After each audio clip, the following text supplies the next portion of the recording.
Querido devoto de Nossa Senhora Aparecida, este é o nosso programa Magnificat, um programa que leva até você, através da Academia Marial, alguma reflexão que nos ajuda não somente a amar, mas a conhecer sempre mais Nossa Senhora.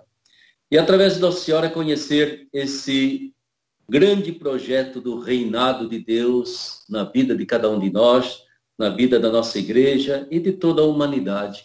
E é tão bom olhar para Maria, que é plenamente humana, e perceber que nela Deus já conseguiu realizar o sonho que Ele tem para todos nós. E eu tenho alegria, então, neste programa magnífico desta tarde, de conversar com Andréia Serrato. Boa tarde, Andréia. Boa tarde, Padre Ulisses. É uma alegria imensa estar aqui, né? Estar aí na Academia Marial, poder compartilhar um pouquinho, né? Desse programa tão importante, né? No que trata do tema de Mariologia, sobre Maria. Então, Andréia tem muitos títulos, gente. Eu não vou recitar todos, mas eu gostaria que vocês soubessem que ela é graduada, evidentemente, na Teologia Sistemática. Além disso, né, Andréia, você tem também graduação em artes plásticas e passou praticamente por todas as matérias da teologia sistemática. E agora você está trabalhando na Universidade Católica do Paraná, é isso? Isso mesmo, sou professora na Pontifícia Universidade Católica do Paraná, no campus Curitiba. E lá dou aula de Mariologia também, inclusive. Que maravilha, né? E seja bem-vinda, é uma alegria e a gente agradece de coração você poder participar. Andréia, vamos entrar logo no assunto, entende? Quando nós falamos, nós estamos vivendo uma campanha da fraternidade que nos colocou esse desafio imenso de fraternidade e diálogo como compromisso de amor, né? E uma campanha da fraternidade que é ecumênica, né? Ela quer que esse diálogo se abra para muitos irmãos e irmãs que nem sempre são assim tão fáceis de entrar num diálogo fraterno, né?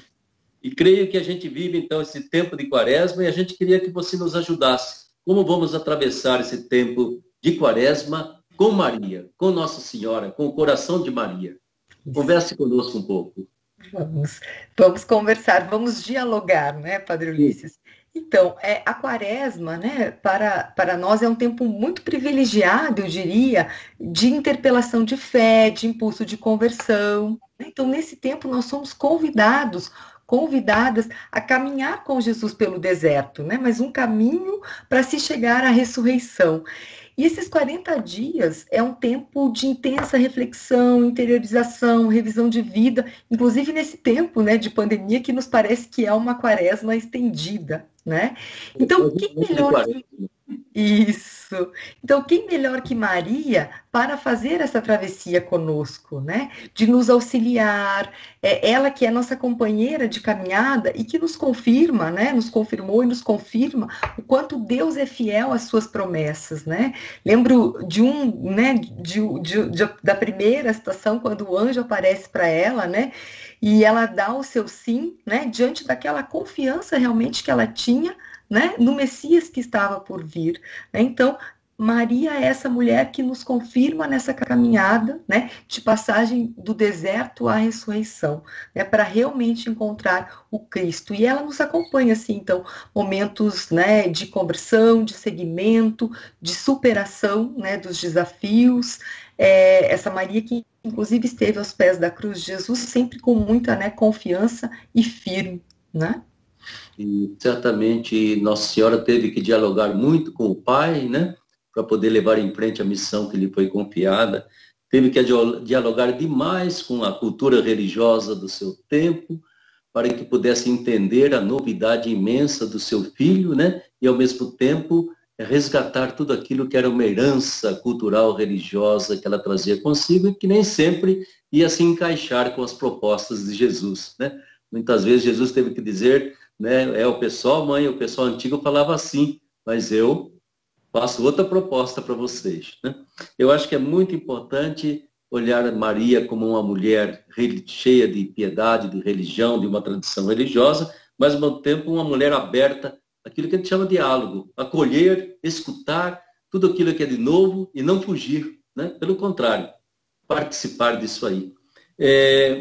Assim, o que é que nos une a partir de Maria nessa fraternidade ecumênica, em que a gente olha, infelizmente, para a história do cristianismo e vemos que aquela prece tão forte que Jesus fez, Pai, que todos sejam um, como nós somos um, de repente nós criamos uma dispersão, às vezes até uma oposição, né? Uma desqualificação, quando não uma condenação e violência um dos outros. O que é que Nossa Senhora ela pode nos inspirar nessa campanha da fraternidade? Muito bem, isso é muito importante, né? E para falar disso, eu gostaria de recordar, né, antes de falar no que Maria realmente nos une, é lembrar que esse tempo de fraternidade, né, de campanha de fraternidade, é um tempo, sim, né, de fraternidade e diálogo, né, de paz, né? E que se a gente não tivesse vivido desta forma, logo no início, o próprio documento, né, o texto base da campanha nos afirma que seria impossível continuarmos, né, sem esse diálogo.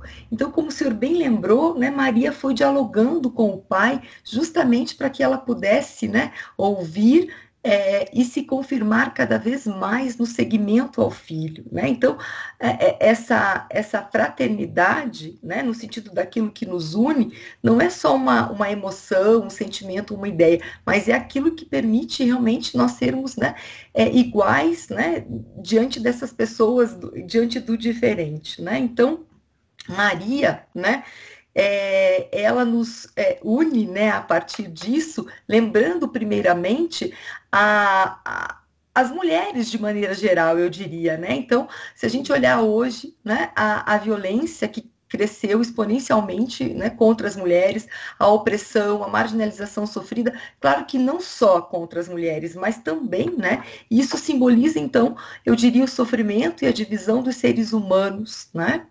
Então, se a gente partir mais especificamente, né, dentro, então, do tema ecumenismo, né, nós poderíamos dizer, então, que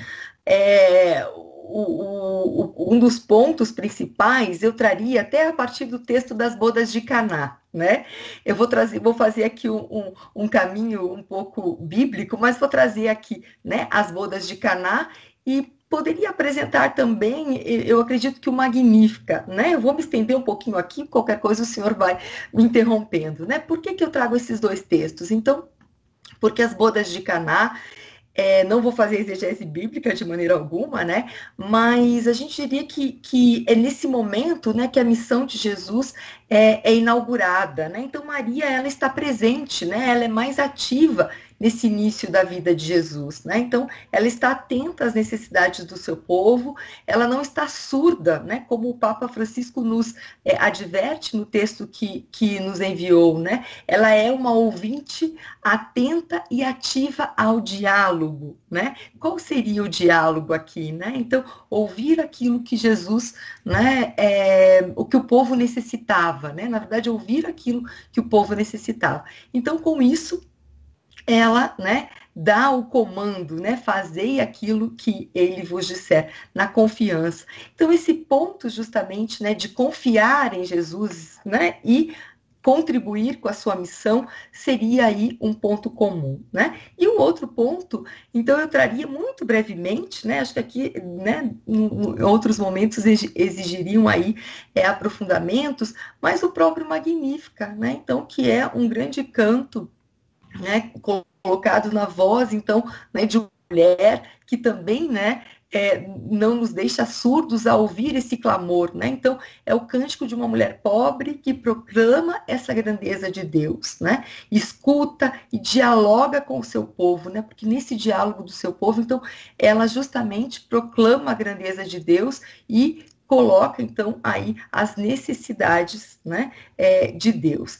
Então, nessa pequena base bíblica, Padre Ulisses, eu estou me estendendo bastante aqui na sua pergunta, né? Mas eu diria que, assim, se nós olharmos para o diálogo ecumênico, né, nós poderíamos dizer que 3 pontos especificamente, né, olhar e escutar atentamente Jesus para dialogar com o seu povo, que tanto Magnífica como as bodas de Caná nos apresentam, a gente precisaria, enquanto cristãos, né, acho que somos convidados, né, enquanto cristãos do diálogo ecumênico, a viver a partir, né, do fundamento bíblico. Né? Então, o fundamento bíblico nos ajuda justamente a olhar, né, e considerar os relatos da mãe de Jesus, né, esse diálogo ecumênico sobre Maria, que parte justamente dessa figura bíblica, né, Maria de Nazaré, filha de Davi. O segundo ponto, né, seria, então, justamente nós olharmos para Maria, para a Mariologia como ela serve à Cristologia, ou seja, né, a Maria que aponta para o Cristo, né? Ela não está centrada nela, né? Esse diálogo aponta para o Filho, né, essa maneira de vivermos enquanto cristãos nas várias, né, denominações cristãs, é olhar como que ela nos leva, né, ao Filho. Ela não está centrada nela e nunca desejou isso, né? E o terceiro pontinho, para eu terminar aqui da sua pergunta, é justamente olhar, então, que essa Mariologia fundada, né, biblicamente e cristocentricamente, né, ela manifesta, então, a ação e a presença do Espírito na história de Cristo e na história da humanidade, né? Então, olhar justamente esse movimento, né, do Espírito na igreja, né, para onde também Maria aponta, quer dizer, somente o ressuscitado manda o Espírito, né?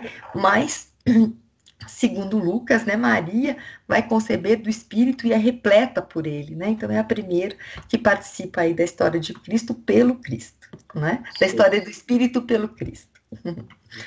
Eu creio que é importante, então, a gente ter em Nossa Senhora a mulher, né? E, ao mesmo tempo, a mãe, né? Que deveria ser um ponto de encontro e não de desavença entre os filhos e filhas, entre irmãos e irmãs, né? Mas um ponto de encontro. E principalmente esse ponto de encontro é de uma mulher que cuida, de uma mulher que tem uma sensibilidade imensa de perceber o que está acontecendo, seja num casamento. Eu fico imaginando também o papel ativo de Nossa Senhora após a ressurreição e a ascensão do Filho para tentar novamente congregar discípulos, apóstolos, né? Ou seja, é o grande sonho, não é mesmo, Andréia, que a gente tem, e certamente o sonho de Jesus, de Maria, né? Que a gente, apesar dessas diferenças que hoje temos em nossas crenças, no modo de enfocar, até de ler a Bíblia, de interpretar, mas que houvesse uma unidade de base, né? Essa unidade que é em torno de Jesus, que Maria viveu, girou toda a vida dela, é em torno de Jesus que nós deveríamos também encontrar o nosso ponto de convergência, né? E as diferenças não deveriam, de modo algum, quebrar aquilo que é o grande sonho da gente ser humano e ser fraterno e ser humano. E de mãos dadas, sei lá, numa solidariedade que Nossa Senhora mesmo cantava. Tem que derrubar os poderosos dos seus tronos, tem que levar os humildes, tem que dar de comer aos famintos e deixar esse pessoal de barriga cheia, né, sentir um pouco a fome. Acho que a Quaresma é um desafio, porque senão a Páscoa é simplesmente um rito que se faz, se acaba e não significa muitas vezes nada. Eu acho que a campanha da fraternidade, ela provoca a gente a celebrar uma Páscoa hoje, agora, nesta pandemia, né? E naquilo que a pandemia, com toda a dor que provocou, trouxe de positivo um pouco mais de solidariedade, de cuidado de uns pelos outros, né? Eu acho que Nossa Senhora ela pode muito bem inspirar tudo isso, não acha? Sim, sim. E é interessante, né, Padre Ulisses, porque quando nós olhamos, né, esse tempo de quaresma e de desafios, o quanto realmente Maria experimenta, né? Então, assim, ela é a mãe, ela carrega o filho no ventre, né? Então, ela o conhece mais do que qualquer outra pessoa, né? Tinha um autor que falava assim que Maria é a única que abraça o filho no ventre, né? Isso é tão profundo, né? Mas ela não só abraçava o filho no ventre, né? Ela justamente, né? Ela seguiu esse filho, né? Então a Bodas de Caná nos mostra que essa mãe, né? Biológica, ela passa a ser também, né?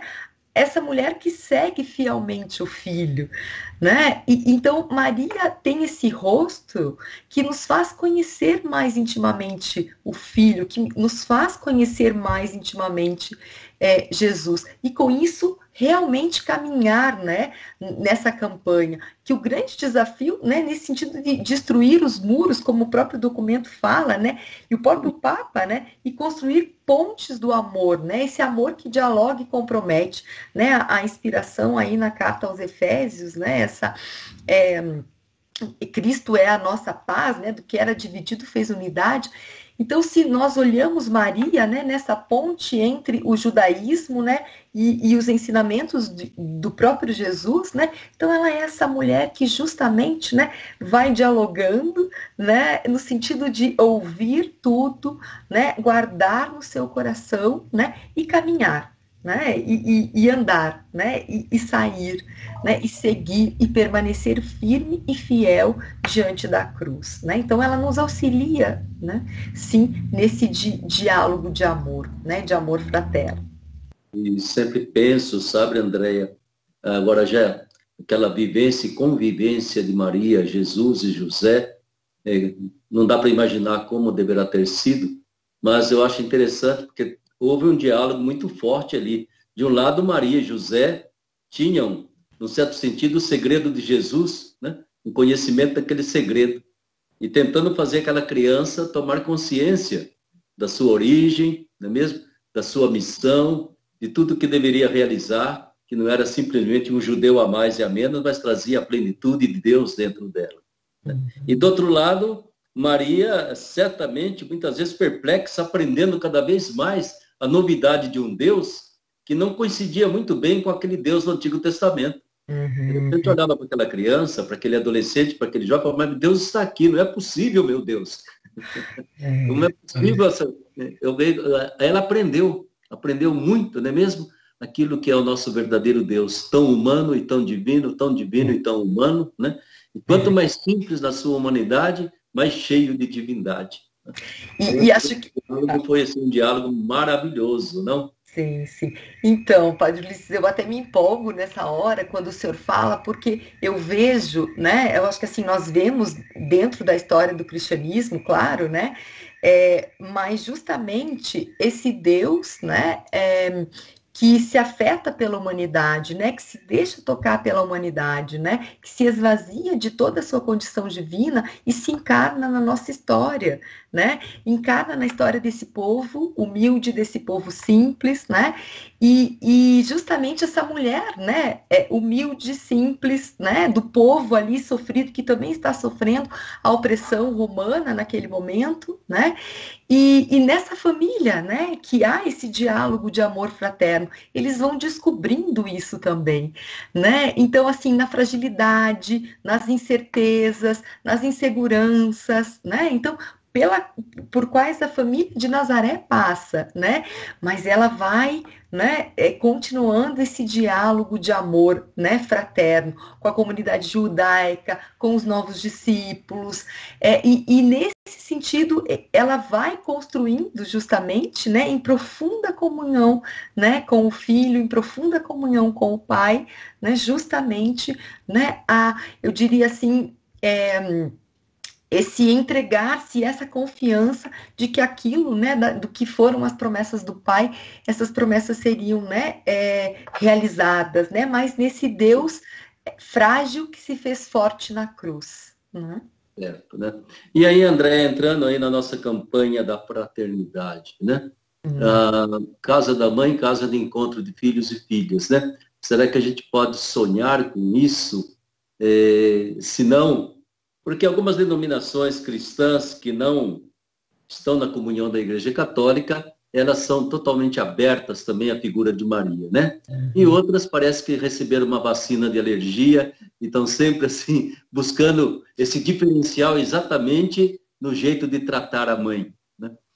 Você vê que há uma esperança de que a gente possa, novamente, filhos e filhas se reunirem na casa da mãe, cada um com a sua concepção, evidentemente, mas na solidariedade de se ajudarem uns aos outros, principalmente nesse desafio imenso que são as injustiças, as desigualdades, os sofrimentos do povo, né? Essas estruturas quase que malditas de política, de economia, que existem no mundo todo, né? Que, de repente, como diz o Papa, a pandemia nos colocou a todos no mesmo barco. É, Descobrimos que somos iguais diante do coronavírus. Não há muito exatamente. diferente. Como é que Então, você vê isso, minha irmã, nesse diálogo ecumênico? olha, é interessante que a gente poderia dizer que se não tivermos esperanças, não há cristianismo, né? O cristianismo é justamente esse caminho de esperança, né? Então, eu vejo que nós sempre temos essa luz, né? E esse desejo desse encontro. E eu começaria dizendo assim, acho que primeiro, né? Se nós olharmos, né, a mulher Maria, também vou voltar a isso que eu falei, né? Quando nós olhamos que Maria, né, era uma mulher, né, que poderia ter sido apedrejada no seu tempo. Né? Então, se nós olharmos as mulheres que sofrem hoje, né, as violências, enfim, diferenças salariais e tantas outras coisas, a gente percebe que elas não são cristãs ou católicas, né? Somos as mulheres de maneira geral, né? Então, esse é um ponto de nós nos olharmos de maneira igual nessa diversidade de tradições, né? A gente também poderia olhar, né, eu diria que pontos de encontro, né, que Maria, ela não é uma santa católica, né, só, ou melhor, antes, né, de ser uma santa católica, eu diria, né, ela é uma mulher evangélica, né, então, assim, ela é tão admirada, ela é uma mulher tão acolhida, tão aceita, então, sim, ela é uma santa católica, né, mas ela é uma mulher evangélica, né, então, esse é um ponto também, né, muito comum entre todos nós, entre todas nós, né? É uma mulher evangélica, né?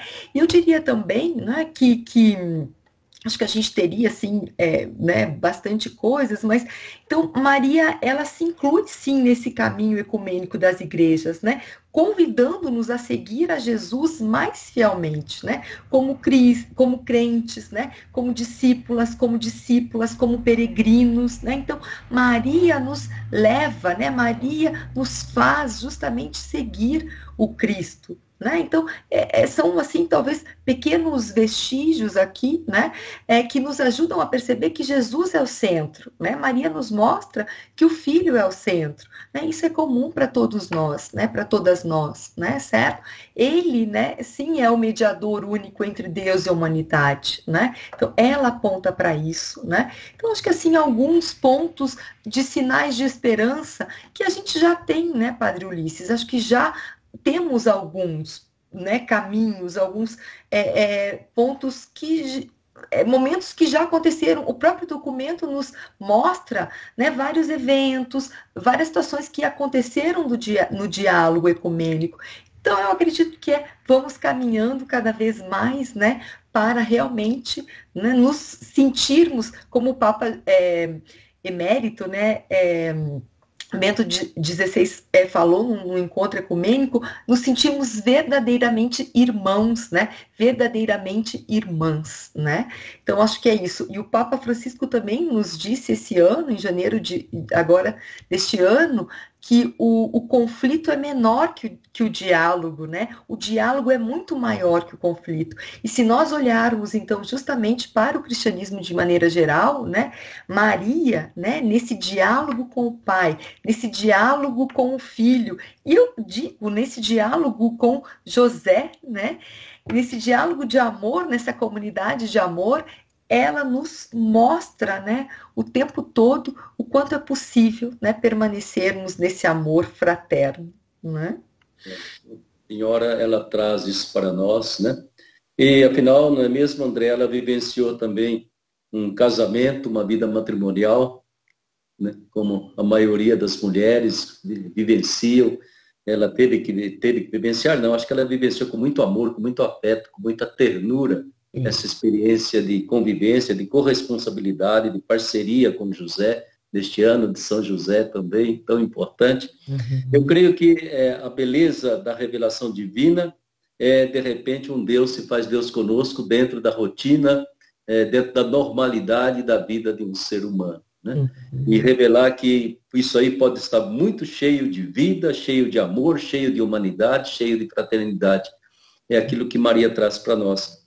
E fica sempre assim esse desafio de nós encontrarmos caminhos para um diálogo que com alguns dos nossos irmãos é relativamente fácil, com outros é mais difícil. Eu acho mais difícil, sabe, Andréia, com aqueles que, mesmo usando o nome de católicos, como nós estamos tendo atualmente, se polarizam em suas ideias, né? Se engessam em determinadas ideias e, principalmente, caem no grande pecado de julgar e condenar o irmão ou a irmã que não pensa exatamente como ele ou que não vota naquela pessoa que ele acha que é o salvador da pátria, né? E Messias só tem um que se chama Jesus, não existem outros sobre a face da terra. O que você consideraria, nós estamos no final aqui na nossa conversa, eu gostaria de, ainda unindo esse tempo quaresmal, a Páscoa, com o Magnificat de Maria, e essa campanha da fraternidade ecumênica, que considerações você gostaria de fazer, querido Andréa? Vamos lá. Bem, eu acho que vimos, né, muito rapidamente como que Maria nos convida a essa conversão, a esse diálogo, a esse compromisso de amor, né? Então, acho que todo diálogo implica nessa reciprocidade, né? E tem justamente como objetivo, como o senhor falava agora no final, eliminar o medo e a agressividade. O documento, né, o texto base nos fala isso, né? Então, é justamente, né, sermos provocados, né, que num diálogo ele não se dá sozinho, né, não é monólogo, é diálogo, né, então a outra pessoa está implicada nesse diálogo, né, então Maria nos mostra como essa implicação, né, de ser mãe, de ser discípula, de ser esposa, né, realmente a fez permanecer firme e a fez participar, né? Ser peregrina da fé. Então, dialogar com o diferente, dialogar com o outro, né? Confiar, né? Justamente nesse horizonte, né? Neste caminho, recuperando os nossos pontos comuns, né? Aquilo que realmente nos une, né? Primeiro vamos nos fortalecer, né? Vamos construir uma base sólida de diálogo. Depois a gente vai, né, vendo quais os outros caminhos. Então eu diria que isso, né, Maria nos mostra justamente, né? Então, se somos cristãos, né, pessoas abertas ao diálogo, né, nós justamente vamos nos deixando, né, acolher, né, e também conhecer, né, as nossas fragilidades, as nossas debilidades pelo outro, pela outra, né, e assim construindo junto algo sólido, né. Então Maria, ela concebeu essa face do amor que compromete porque ela amou o seu filho e se comprometeu a ele. Então nesse encontro profundo, né, aconteceu o diálogo, muitas vezes o diálogo através do silêncio, né, sabemos que Maria guardava tudo em seu coração, contudo existiam duas pessoas implicadas e abertas, né? Havia reciprocidade, havia fraternidade, né? E aí, então, vai se construindo, né? Daquilo como a campanha da fraternidade nos diz, né? O tema, do que era dividido fez unidade, né? Cristo é a nossa paz. Então, Maria faz essa experiência profunda do encontro com o Filho, né? E também ela, né, não só fez a experiência profunda, como ela se deixou olhar por ele e se fez caminhar, né, se fez justamente, né, não se paralisar diante do que poderia ser o diferente e o novo para ela, né? E assim, então, somos convidados, eu diria, finalizando, Padre Ulisses, a vivermos esse profundo encontro de fraternidade e diálogo, recomeçarmos a partir de Cristo, né? Ressignificarmos nossa vida a partir desse relacionamento íntimo com Ele, né? Que transforma o ser humano e assim, então, né, pode transformar toda uma sociedade. E naquilo, né, onde há desesperança, nós levemos justamente a boa nova, a esperança vivendo no seu amor. Que bom, André. Quanta coisa bonita que você fica falando para a gente. Vamos continuar conversando, né? Mas a Eliane não deixa, ela vai apontando o horário para nós. Olha, está na hora de encerrar a conversa. Mas eu vejo sempre Nossa Senhora como grande modelo do diálogo, exatamente porque não é um diálogo intelectual, é um diálogo que parte do coração, parte da ternura, parte realmente do respeito, da estima de um pelo outro. Acho que aí o segredo está aí, né? Dialogar com profunda estima, com respeito e até mesmo com uma atitude de ternura de um para com o outro. Aí as diferenças de ideias, elas não são mais diferenças que ofendem, que machucam, mas são diferenças que podem até enriquecer cada vez mais a gente. Se entrar no coração, as diferenças ajudam demais, né? E a gente vai estar unido, de mãos dadas, naquilo que é essencial, que é implantar esse reino de paz e justiça sobre a face da terra. E ainda vai um bom tempo e algumas gerações para que esses sonhos de Jesus se realizem. Andréia, muito obrigado a você, minha irmã, viu? Que bom que você pôde conversar conosco. Espero contar com você mais vezes, se Deus quiser, né? E que a gente possa partilhar, irradiar tudo aquilo que nos ajuda a viver a nossa fé cristã com aquilo que você coloca muito claro, com muita esperança, né? Sem esperança, a gente senta-se à beira do caminho e não quer caminhar mais. Com esperança, mesmo que a estrada não seja simples, a gente consegue trilhar e avançar, ir para frente. Um grande abraço para você, André. Muito obrigado. Eu que agradeço, Padre Ulisses. Um forte abraço para vocês e caminhemos na esperança, né? Vibremos o Evangelho nos nossos corações. Exatamente. Vamos na esperança de Maria, na certeza de Jesus. Desde já, um grande abraço e uma Santa Páscoa para você, para sua família. Aí também para todos os seus alunos, que você deve estar já cansada de dar alguma aula online. Vamos lá. Um grande abraço, muito obrigado, viu? Igualmente, obrigada.